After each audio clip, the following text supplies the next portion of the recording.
Yo, my people, you're watching The BIZNIZ with your host, Nizar Ashraff. Today I've got two guys with me and we're going to just deep dive into their journey, how they transitioned into becoming full-time entrepreneurs. So let's get into it.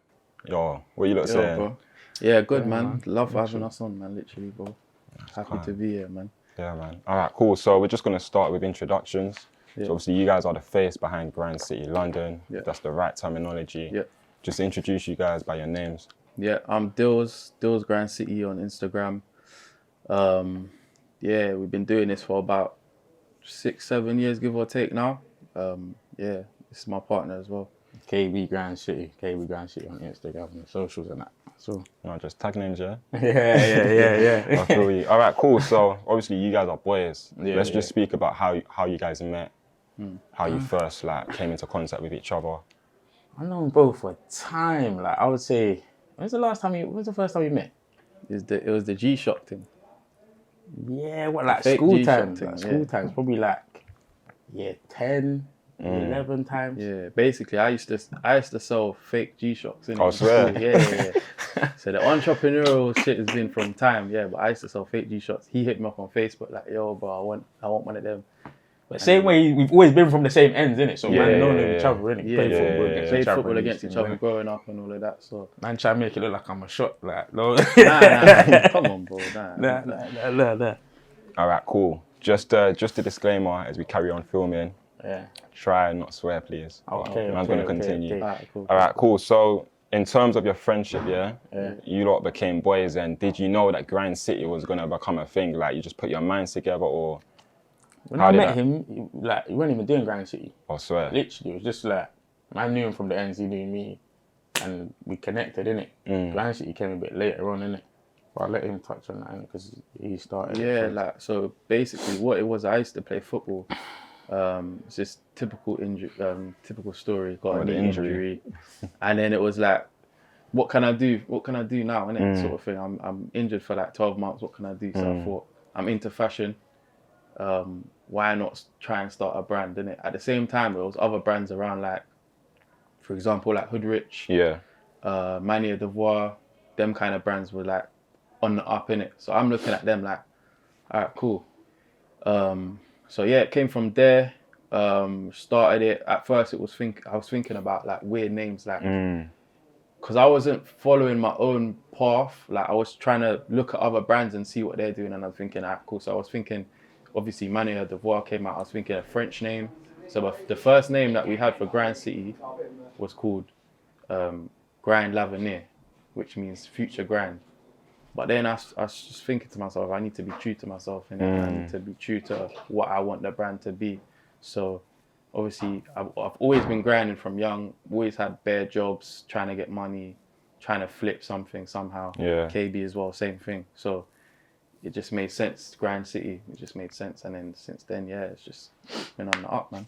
Okay, cool. So with your brand, Grand City, you know, you lot have a few phrases. You've got against all odds. Yeah. You've got the world is yours, and something along the lines of, you know, you're only confined by the walls you build. Yeah. What's the story behind Grand City London? Like, where's all this? Like, why are these phrases important for your brand? Yeah, so we're basically, I class us as a motivational brand, and I want people who want to better themselves and want something better for their life. Whereas at that specific time, they might not think that they can. They might have tunnel vision. They can only see like a little bit, and they can't see outside of their hood or their area or whatever. So that's who the brand is for. It's for the people that feel like they can't see a way out, but we want to basically show them like there's so much ways you can get out. There's so much things you can do. You don't have to just trap. You can. There's crypto now. There's so much different things. So like that's kind of the newest phrase is you're confined only by the walls you build yourself, and I think that's the strongest one, because it actually, when people hear it, they actually deep it like, right, like I can actually get anywhere in it. Yeah. Like, if you put your mind to something, there's nothing actually stopping you apart from you. Yeah. So that's what we try to. That's what the brand's about, man. Trying to better yourself, get out of this. If you're not in a good current situation, get out of your current situation, and not just like Open people's minds. Yeah, innit? open people's mind, and not just financially as well. It's like it's about just bettering yourself in all terms. Whether it's going gym, whether it's waking up early in the morning and reading, it's just about bettering yourself, man. Literally. Yeah, no, I hear that. All right, cool. So with your brand, you know, you started and you had a vision with Grand City, you know, just as you were saying, like, it's about coming out of those kind of environments that were kind of just comfortable and looking beyond that. Yeah. So in terms of the design process, like I'm talking like the beginning stages, what was the first design like? And you know, like when you are starting something like this, it's like you have to test the market and see the reaction. Yeah. So when you first got like the clothes and you were like selling it to people, what was the reaction? Well, when you start, it's just a lot of your friends that are just supporting you. So it was very simple. Like if I show you the design now, it was literally. I still remember them first t-shirts. Yeah, it was literally. It's a Grand City, and it had a star in the middle. And it was even Grand Gear. Grand Gear. Yeah. Grand it was like Gear, a white t-shirt, Actually, black logo. That's true as well. Like the red line underneath. Yeah. So after Grand Lavinier, and I stopped that one. It went to Grand Gear. Then we changed to Grand City. Okay. So the first t-shirts were actually Grand Gear. So was that the name of the brand or not? That was the name of the brand. Okay, Yeah. But so not back then. It wasn't official. Like we weren't on company's house or anything. So it was easy to change it to Grand City. But yeah, like it was hard. Like at the start, it's always hard for new brands. It's hard, like because you've got to start everything from scratch. Obviously. But if I'll get a picture and I'll show you after. But like the progress we've made from then is crazy. So. Yeah, no, because you've honestly like think like with the current market right now, everyone's looking at clothing brands, clothing lines, and thinking, yeah, like this is sick. Like man's just gonna do a clothing line, but what is behind all of it in terms of what you have to do and the labor that you got to put in to make things work, like it's a big thing that even to this day you're still going. Do you know what I'm saying? Yeah. Because I don't know if when you first did it that you probably even thought that this is going to be something that's going to, you know, sustain itself and keep going. Because a lot of people just jump on things and then next move, see what else is working. Do you know what I'm saying? But obviously this is. And along the way, like, you've probably taken L's that we can get into, like, huge L's, because at the age that you guys started, what were you, sixth form? Around that age. 17, Okay, so college times, isn't it? Even then, like, being able to invest money into something that eventually is going to sell itself, but for the meantime, you're starting off and just trying to, you know, increase your profits and everything. Yeah. What was it like in terms of, you know, having to constantly, I guess, go into money that you could have needed to just do essential things, but you're putting it into a grand idea. Yeah. Well, I'll start with what you said first, in terms of everyone, like a lot of people going into and trying to do clothing brands now. One thing I'll say to anyone who's trying to start up a clothing brand is it's not easy. It's not just, you don't just put a logo on a t-shirt and sell it. Like it's a business first. So if you're trying to go into clothing now, I would say learn the business, do a business course. Because I don't know why, but some people think that fashion, like clothing brand, is not it's like they don't see the business side of it. They just see it as I said, get a logo, put it on a t-shirt, whatever.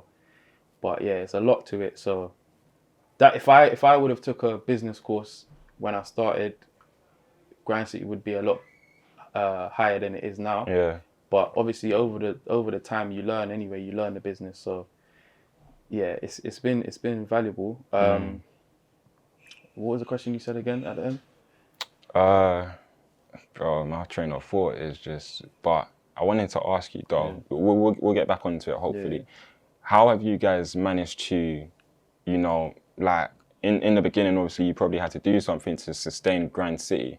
Obviously, as you said, you guys have progressed into full-time entrepreneurs. Yeah. How has that progression just, you know, progressed itself for you to even get to that point? And how long have you been in that position? Me personally, not that long, you know, probably a matter of months, innit? He's been self-employed longer than me, innit? Yeah. But obviously before that I was still working and doing whatever on the side, innit? But I feel like now where I'm at, it's a thing of if you're putting 100% into something, then I feel like you're gonna get 100% out, innit? So that's where my mind's at personally, innit? I don't know.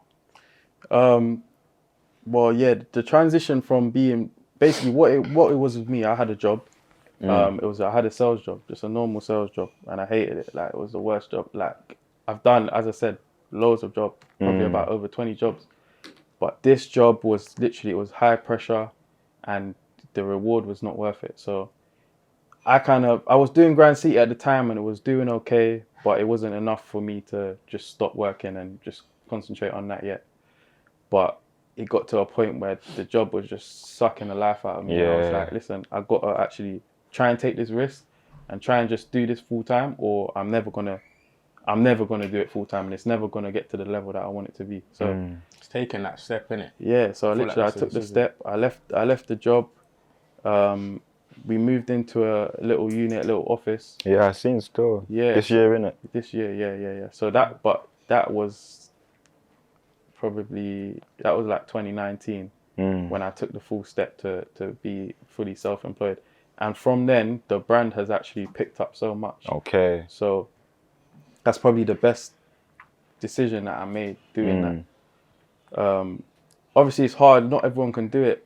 But if you can and you got a little savings there and you want to focus on something 100%, then I think it's sometimes, you know, just taking that leap of faith. And, you know, as you were saying, if you're putting 100 into something, you're due to get 100 out. The more you put in, the more you get out. Exactly. Literally. It's with anything. It's not just like... Exactly. You get what I'm and saying? I think even like what you were saying about, you know, working these sales jobs, bro, sometimes you're just in a place where it's like, you know, you're working somewhere and you know your purpose just isn't there. Like, what am I doing? Like, I can't be creative here. I can't do the things that I genuinely want to do. So you putting your all into this, look how it's paying off. Do you know what I'm saying? Obviously, month to month, things probably vary, but it's good that, you know, you're just putting your all into it and it's growing. Do you know what I'm saying? But man, just what's the big up is from West London. Come on. I think there's a lot of things that in the UK that aren't really born in West London. You got South London, North, East on the map, but West London, we're coming up with doing things. Yeah, nice, dope. All right, so let's just go back a bit again. You know, right now, you guys are full-time entrepreneurs with Grand City, but what were some of the hurdles in the beginning, and what's some advice that you can give to someone that's in a starting process with their fashion line? Yeah, I would say probably the biggest hurdle in the fashion, just like starting out, is finding a manufacturer with a low minimum order quantity, because obviously what it is the top manufacturers, you're going to have to order at least probably minimum 100 pieces of each item. So if you want to get hoodies custom made, you're going to have to order 100. So finding a manufacturer that maybe gives you 50 minimum order quantity and the quality is still high is the hardest part. Like, we've gone to manufacturers in all over the world, Pakistan, China, Turkey, and it's hard, like, to find a manufacturer that's got good quality, they're on time, they got good communication. It's so hard. Yeah. Like in the clothing thing, like the main thing is that you get your clothing in the country at the right time. Because if you're missing seasons, then it don't make sense. So if your manufacturer's moving slow or their communication's not good, it just don't make sense, innit? So you got to get your clothing in on time. You've got to, obviously your product's got to be 10-10. Your marketing's got to be 10-10. Yeah, the marketing's a big thing. Yeah, 100%. And then if you can kind of get all three of them things in sync and to the best of your ability, then you will be successful in the clothing. Like, it's not even a thing, like, you will. But all right, so Grand City, is it a two-man army or are there more people involved? People involved. Yeah, there's more people involved. Obviously, me and KB, we're the main. We're frontline, innit? Yeah. But then we've got people in the team as well that we work with. Like, we've got Master Q Quincy. He basically helps us with marketing, adverts. Yeah. So branding, even recently, like, I see you guys have done some promotional stuff. Yeah. You had Rushy sporting your newest the grey set. And you did like a promo video. The visuals were good. Bush Market, innit? Yeah. So even that, like, this is what I'm saying, like, behind the clothing brand is incorporating shoots, production, getting people to fill in and all that, and even down to getting models, you know what I'm saying? So for anyone that's like trying to do their kind of clothing thing, there's all these things that you got to factor in. It's not just like you said, putting a logo on That's it. and all that jazz. But yeah, in terms of the phrases that Grand City London uses, Yeah. have you guys ever felt like you're not living up to it? Yeah, definitely.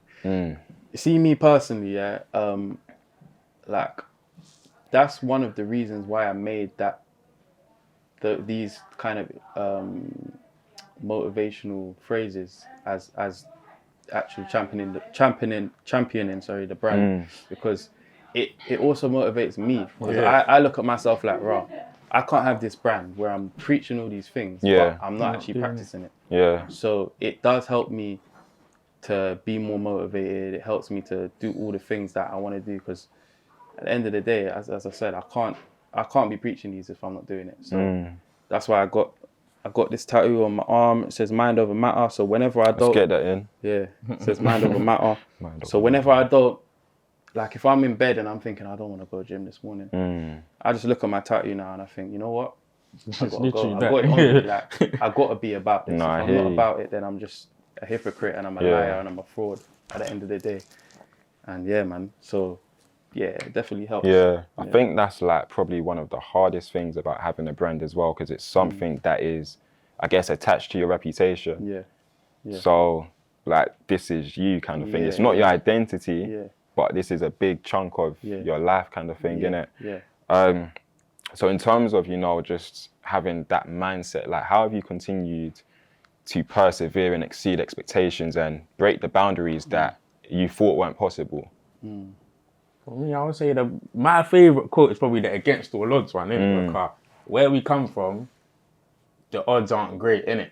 For people like us anyway. Yeah. So reading that quote alone is like, it gives you motivation to try and break the boundaries, beat the odds, you get what I'm saying? Things like that, innit? That's what I would say personally myself, innit? Okay. Yeah, no, I definitely hear that. Yeah. All right. And so, all right, with the quality of your clothes, I've seen like on the Instagram as well that it's kind of evolved. You know what I'm saying? Definitely. So there's been, the designs have gotten better, more slick and everything. And, you know, obviously when you first started, as you said, like testing different, what's the word? Manufacturers. Testing different manufacturers. So in the beginning, because you know, like when someone's starting a clothing line, sometimes the clothes first come and it's like the kind of one that you put on and you've got the material on your t-shirt underneath. Did you guys have that kind of evolution and then you patterned it and... Yeah. Well, like we've had so much different errors with manufacturers, like where it's like it can be the fit of the clothing not right, or it can be the materials not great. It's something that you got to deal with, because if you get it in, you still got to get it gone at the end of the day, because that's your profit. There's even times where we've ordered stuff and we ain't even put it out because we're not happy with the quality. That's what I was just going to ask. Like, have you ever put anything out that you're not satisfied with? I wouldn't say we put it out, nah. Okay. We've ordered stuff and it's come and we're not happy with it, so we ain't put it out, but I wouldn't say... I would say in the beginning, but it was more of a thing where let's just get it out and let's start, let's just see how it goes, innit, and make the flip, and But recently, if the quality is not good, we're not putting it out at all, because that, as you said, that's our brand reputation. And if a customer buys one thing and they're not happy with it, they're never going to buy anything again. So our main priorities is quality, speed of delivery, them two, I would say, and obviously customer service as well. Okay. Yeah. All right, that's big. Yeah, what were you going to say? I was just going to say now, just in terms of manufacturers and working with them, it's just because a lot of them don't really speak great English as well. So it's very hard dealing with them. So it's like when you find, and the thing is, if you look on the brand's Instagram requests, every day it's a different manufacturer trying to work with us. Yeah, like every day we get multiple DMs and comments on a post. Check your DMs, but. Are you set now? Are you still having to change manufacturers for different things? We're set. We've got a good manufacturer, but the thing is, we would like multiple. So obviously we've got a good one for tracksuits. Yeah. We've got a good one for t-shirts, but at the same time we need multiple. We need one for bags. We need one for Can know, never like have too special many. Yeah, I feel yeah, like. yeah, Can never yeah. have too many suppliers. Yeah. Never have too many. Yeah. How? Yeah, speak to me about the journey. Yeah, I'll tell you about the journey. So, as I said, we started in 2014, and yeah, it was an uphill battle trying to get off the floor. We got it off the floor. We was working with a lot of. Do you know the first thing we done? We worked with well, not worked with, but we gave clothing to Tory Lanez. We gave a hat to Tory Lanez. So Tory Lanez came over to the UK. It's like the most like reputable person. Probably, yeah. Okay. Yeah. This story is mad though. How it happened as it? well. Yeah. So we basically he's come over to London. He's performing in London. Liquid. It was Liquid, isn't it? Yeah, it's Liquid called Attic now in Oxford. Attic, yeah, Okay, now, but it I was don't know Liquid back stuff. then. So we went there. He's performing. I've just bought a hoodie and a hat. Like I'm trying to get it to him by any means, innit? So we've gone in there. I put it in the cloakroom. He's performing now. I've gone up to him like I'm trying to speak. I'm like, yo, Tory. He's supposed to thinking I'm a fan or something. So he's just ignoring me. I've gone to the DJ like, yo, bro, try and get this to Tory Lanez, please. He's cool. Next day, I've just seen it. Everyone's atting me. Everyone's tagging me. I've seen it. Like he's wearing it in his London show, the hat. Okay, man. Yeah, like he's climbing through the crowd with the hat You know on what and he's shit, like, jumping on people's heads Yeah. and stuff. But yeah, we learnt that. After that, we learnt that this influencer and artist and that's the kind of route we got to go down, because after that, a lot of people that weren't really paying attention to us started paying attention to us. Yeah. Just because It's mad. It's mad. crazy. Like we've been bringing out. This time it was like I think 17. yeah, around then. But we've been bringing out nice clothes then, innit? Like we've elevated by then. Yeah. And yeah, to see him wearing it, and then like the reception we got from him wearing it was crazy. And then from then we gave something to AJ Tracy. He's wearing the hat. Abracadabra. Got some names there still. Yeah, Millions, Rimsey, NSG was wearing stuff in their video the other day. Okay, so just on the topic of marketing, what ways are you trying to market Grand City to different audiences? As it says on the website, you know, it's a streetwear brand. We try and obviously influencer marketing. We do ads. Ads is really helpful, especially Snapchat ads because of our. Oh, for real? Yeah. Because of our audience, they're all on Snapchat. All the young G's and the kids, and That's the new thing right now. That's like Yeah. their version of MSN. So yeah. I feel like Snap's the place to be right now, literally. bro. Yeah, for Popping up on awareness. there, Yeah. What about TikTok? TikTok, yeah. We just Picking jumped on up. TikTok. Yeah, I that's don't really good. know how to use that stuff. I'll be real. TikTok is like a sick marketing tool. Yeah, if you can be diligent and consistent in pushing things out, 100%. Because You can grow proper quick on things TikTok. just blow up quick. Yeah. Do you know what I'm saying? Yeah. But yeah, just back to influencer marketing. There's influencer marketing is definitely an asset into growing any kind of brand or anything that's going on. Of course. But I just want to kind of bring a contrast in the sense that, you know, just a balance in influencer marketing and having things just organic at the same time. Yeah. Because I think some people with their brands or whatever they're doing rely on influencer marketing a lot. So what's you lot's kind of view on that? The thing with influencer marketing is you have to get people on board who are actually, they have some kind of connection with your brand, or You can't just be It's getting relate- random yeah, people from here and there. It don't because really a lot make of people sense. just look at followers. They're looking at followers. Whoever's got the most followers, okay, Metrics. let's give it to them. But they're not actually realizing that by them giving it to that specific person, they're actually damaging their brand, because it doesn't align with their brand at all. They might get someone who's I can't think of an example right now, but it just doesn't align with your brand. So you've got to get someone who's got some kind of association with your brand somehow. So that's what we make sure. And another thing, we don't really we try and give things out to people who actually have some kind of talent or craft, rather than people who just look good or take good pictures. You get it? So that's why we've been doing the series of little short promotional videos with artists, We done one with Quangface, we done one with Ghostface, and we done one with Rushy. So that's sort of like a whole series that we're trying to do now. And is that different from the podcast? Yeah, that's different. Okay. So that's like a separate thing, but we're doing it with upcoming artists, and it's sort of like the last one with Russia was called By Any Means. So we went to the market, and it was kind of like him.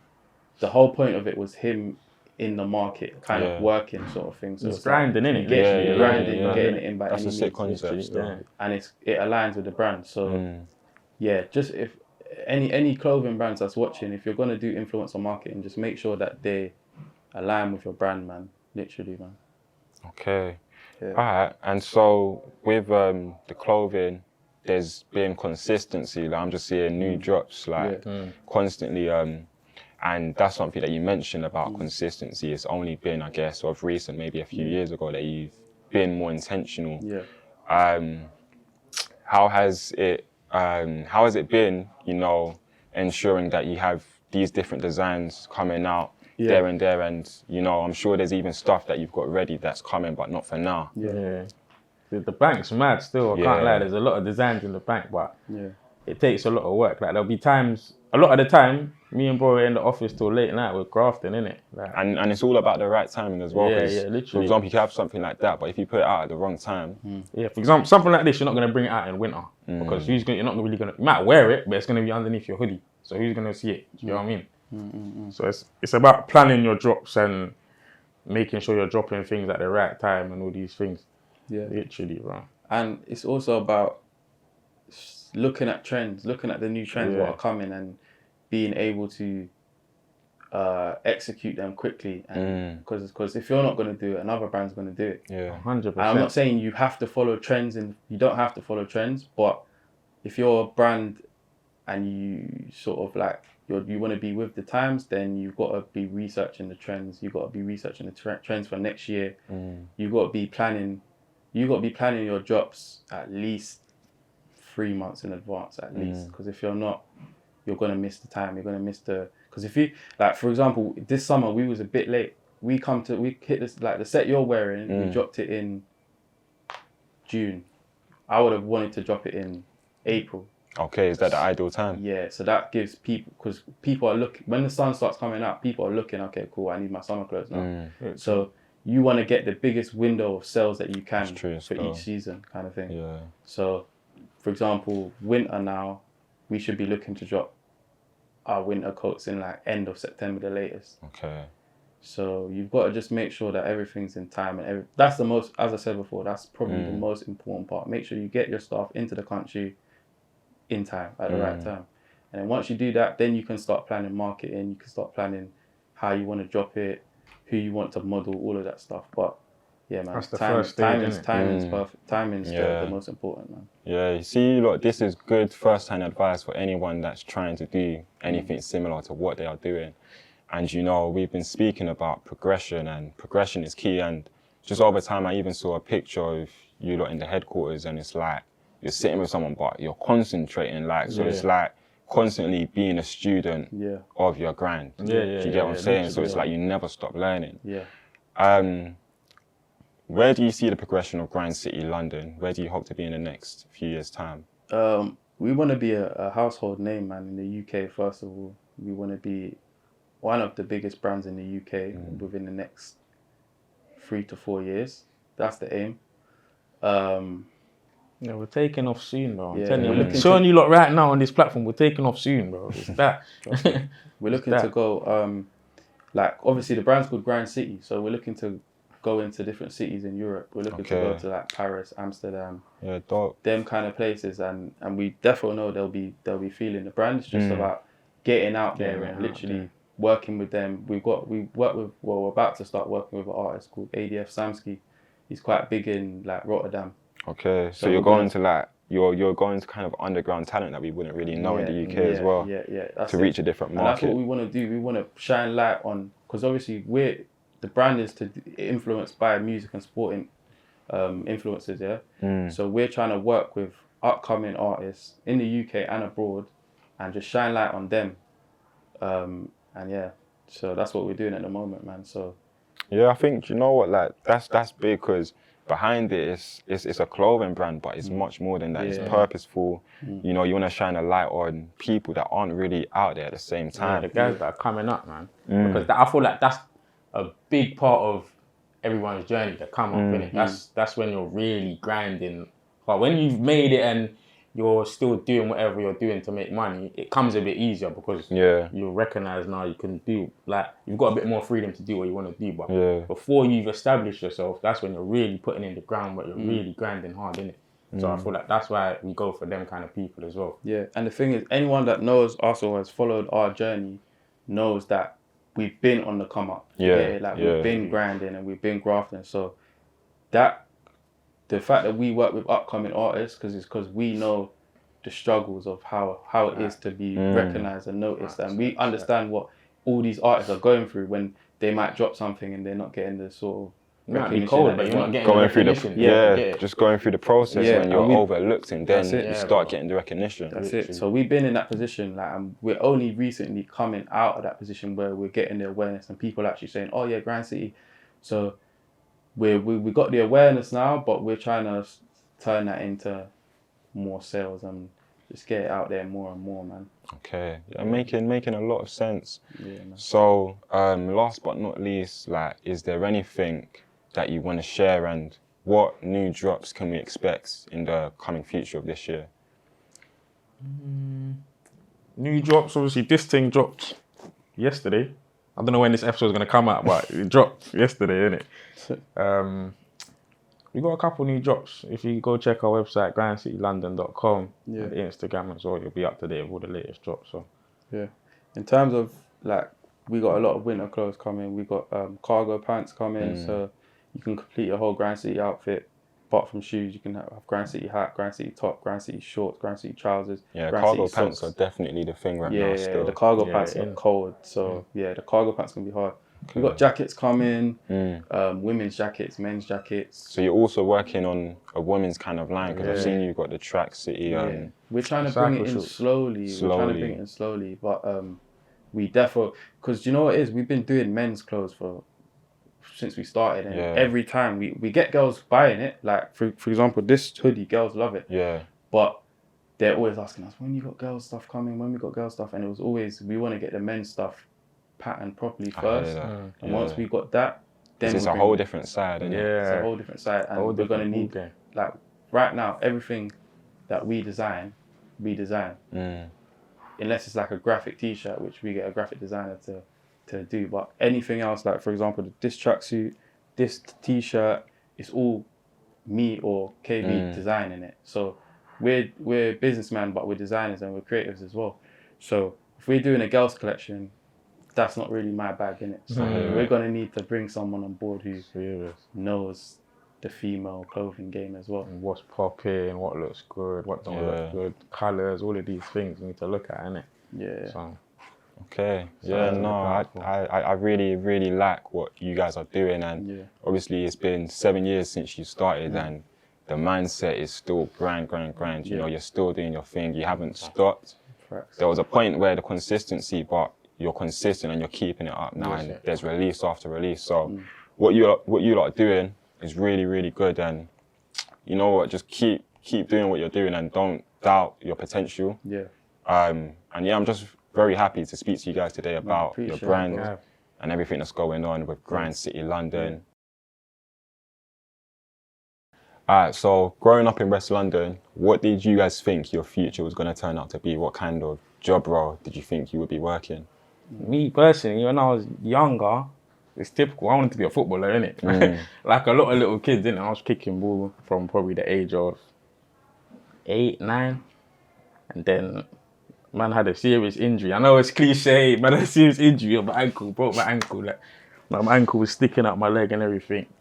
And then man just said, I'm not really on this football stuff anymore, really, truly. And then after that, I'll be real, I couldn't really tell you what I wanted to do. I was just sort of just working, trying to get money out here, doing whatever I'm doing.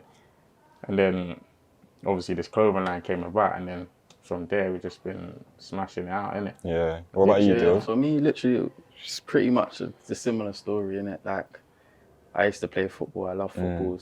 Still probably Football and fashion, like, I don't know which one I would say is my biggest passion, but it's a hard one. Obviously, I love football, but football doesn't pay me, innit? But yeah, I always used to play football. I wanted to be a footballer. I do remember one time in school, like I think it was in year 10 or 11, and then they brought everyone out of the class separately to go and speak to like a career advisor. And then I'm telling her, yeah, I want to be a footballer. Like I play for my borough, I play for my county. I want to play football for a living. And she basically told me, okay, but that's not really realistic, is it? So what do you really want to do? And then from there, like that's always stayed in my head. Like I always thought, like, you're actually a career advisor. You're meant to be advising me. You're not meant to be smashing my dreams. And the thing is, I feel like a lot of kids are told that they can't do something. And that is, as I said, you're confined only by the walls you build yourself. No one can't tell you that you can't do anything. No career advisor, no one can't tell. Like, so when she told me that, and it's probably all these processes in life that's made me the person I am, and the brand, to this point, and made the brand made the brand what the brand means. So since then, obviously, I didn't make it as a footballer. So, since then, you guys didn't stay in a box. You started moving with the ideas. We thought, what else can do you know what I'm saying? Yeah. What's next? What else? What's there? What else is out there that I can make money from and that I enjoy as well? First of all. And because you didn't stay in a box, you weren't conditioned to live your employer's dreams, and I think that's something in the UK. But that's what they teach you in school. In school, what they teach you is how to work for the next man. They don't teach you how to go and make your own money and these things. They'll just teach you, go to school, get good grades, and then go and work for a company and earn your little salary whilst you're making money for the big man at the top. They don't teach you how to be the big man at the top. Literally, that's like, I'm not trying to knock school. Obviously, school is important. Everyone needs school, but school teaches you to be an employee. Obviously, 100%. School doesn't teach you to go out and be your own boss. There's no. You come out of school and you realize there's a real world that you weren't prepared for. Literally. Like even in school, you don't even learn about credit. Do you know how bad I messed up my credit because I didn't know about credit? Even now to this day, my credit's not good. And that's because they don't want you to know about credit. They don't want you to have ownership or be able to go and do this. And that's why we as black people, young black people in general, we got to be smart and we got to realize that the system isn't set up for us to succeed. Or it's not set up for us to be our own bosses and create our own communities.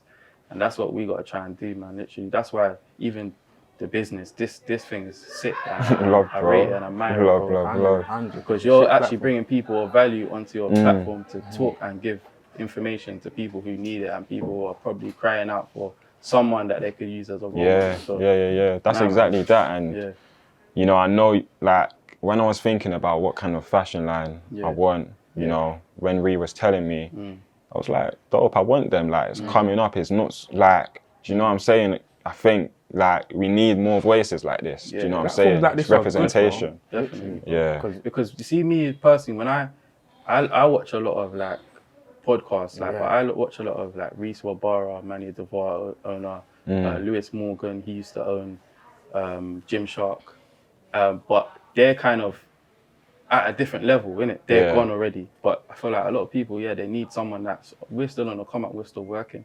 And they need to see that, we've come from nothing really, and we've made something out of nothing. And we haven't done anything special. The only thing we've done is kept grinding and kept on our same. We've kept belief in our same idea that we've had from the start, and we've kept going. And a lot of people, they'll start something and then they'll stop, or they'll start something and then start something else.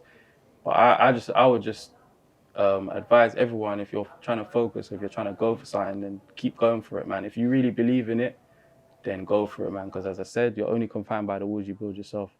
So if you want something hard enough, you can get it. Yeah, for everyone watching, thank you so much for tuning into this conversation. This has been The Business with your host, Nizar Ashraff. Over and out.